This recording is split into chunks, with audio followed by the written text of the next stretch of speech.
अस्सलाम वालेकुम दोस्तों आज लेके आया हकीकत टीवी की ट्वीट्स। लिखते हैं 1971 में शेख मुजीबुर रहमान की पार्टी ने 160 सीटें जीती। हुकूमत बनाने के लिए 151 सीटें चाहिए थी, मगर इस वक्त जनरल याह्या खान ने भुट्टो को कहा, हम मुजीबुर रहमान को वज़ीर-ए-आज़म नहीं बनने देंगे, तुमको बनाएंगे, क्योंकि मुजीबुर रहमान याह्या का बॉस बनकर काम करना चाहता था। जो कानून था ये इनके काबिल कबूल ना था। याह्या खान ने मुल्क तुड़वा दिया, मगर शेख मुजीबुर रहमान को अक्सरियत के बावजूद मुल्क का वज़ीर-ए-आज़म ना बनने दिया। बावजूद इसके उसने अक्सरियत ली थी। बाद में मोहरा बनने वाले भुट्टो का क्या हाल हुआ वो तारीख का हिस्सा है। तो दोस्तों चलिए इनके फॉलोअर्स की तरफ चलते हैं, देखते हैं उनकी क्या राय है। तो दोस्तों ये फर्स्ट में उन्होंने इसकी तस्वीर भी लगाई है, जो वोट्स हुए थे उनकी कितनी सीटें आई थी, भुट्टो की कितनी थी, यानी भुट्टो पीपी की तरफ से थे और शेख मुजीबुर रहमान जो है अवामी लीग की तरफ से थे। उनकी 160 सीटें थी और भुट्टो की थी 81 सीटें।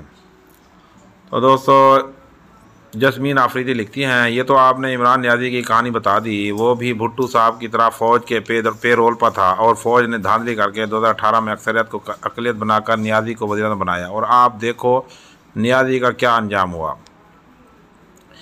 आमिर लिखते हैं, बिल्कुल ऐसा ही 2018 में भी हुआ, जब बाजवा ने कहा कि जो मर्जी हो जाए हम नून लीग का वज़ीर-ए-आज़म नहीं बनने देंगे, और फिर जो मुल्क के साथ हुआ वो भी आपके सामने है। और ये हरकत करने वाले तमाम किरदार भी कुत्तों की तरह एक दूसरे को काट रहे हैं और तारीख के कूड़ेदान का हिस्सा बने हुए हैं।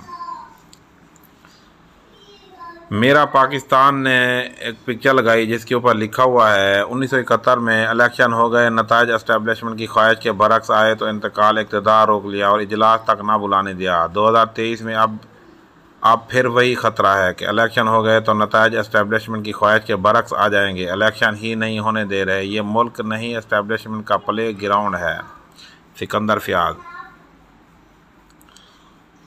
अदनान वारसी लिखते हैं, यह हकीकत है कि भुट्टो दौर हुकूमत में अच्छे कारनामे हुए, लेकिन भुट्टो को जमहूरियत पसंद और जमहूरी अलामत करार देना गलत है, क्योंकि उन्होंने मिलिट्री के ताकत पर वोट हासिल इक़्तिदार में आए, वरना हक़ तो मुजीबुर रहमान का था।